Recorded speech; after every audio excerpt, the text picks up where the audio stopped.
আসসালামু আলাইকুম, সবাই কেমন আছেন? স্ক্রিনে যে মাছটা দেখতেছেন এটা একটা সামুদ্রিক মাছ, যেটাকে স্কুইড বলে, আবার এটাকে কালামারিও বলা হয়। তো সেই মাছটাই আমরা বাসায় নিয়ে আসছি আয়না। এখন মনে করেন যে যেভাবে সি ফুড তৈরি করে ওইভাবে আর কি তৈরি করার চেষ্টা করব এটা।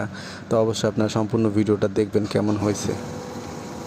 তো এই যে ভাজা শুরু করে দিচ্ছি, ঠিক আছে। আর ওইটার ভাজার জন্য যা যা কিছু প্রসেসিং ওগুলো আর দেখানোর সময় সুযোগ পাই নাই, সেজন্য বাকিটা মনে করেন পরবর্তীতে কোনো সময় আবার যদি রেসিপিটা তৈরি করি অবশ্যই আপনাদেরকে সম্পূর্ণ প্রসেসিং দেখাবো, ঠিক আছে। ঠিক আছে, এই যে কতটা মশমশ হয়েছে।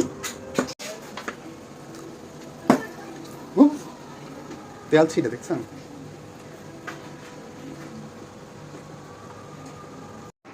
এই যে আমাদের স্কুইড এগুলো গোল গোল থাকে, ঠিক আছে। দিয়ে করছি কাটতে ফেলাইছে, এই যে সমস্যা। এই দেখেন আরেকম রোহিঙ্গা এখন পরিবেশন করবো।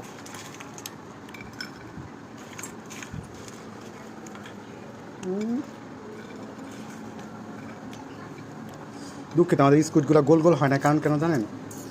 স্কুইডগুলো হইতেছে কাইতে ফেলাইছে, দেখে যেমন পায়ের মধ্যে সেটার মধ্যে দেখ কি ডালাই ফেলাই। 1 ঘন্টা লাগাই এগুলো ভাবছি, ঠিক আছে। এখন বাইর যে আমার কোমরটা ব্যথা করতে দেখা যাবে। আমার ভিডিও করেন।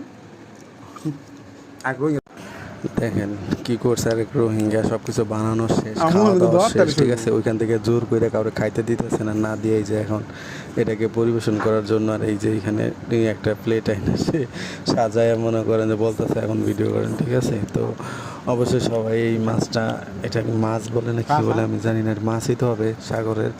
তো এটা আপনারা অবশ্যই আয়না বানায় খায় দেখবেন, ভালো লাগবে, ঠিক আছে। এটা অনেক সুস্বাদু আর অনেক আসলেও সুস্বাদু। এটা কীরকম লাগে এটা বলে বোঝানো যাবে না, ঠিক আছে। তো না খাইলে পর্যন্ত বুঝতে পারবেন না এটা কীরকম লাগে, ঠিক আছে। এটা অনেক রকম করে রান্না করে খাওয়া যায়, আর এটার আমি শুধু ফ্রাই করে আর কি।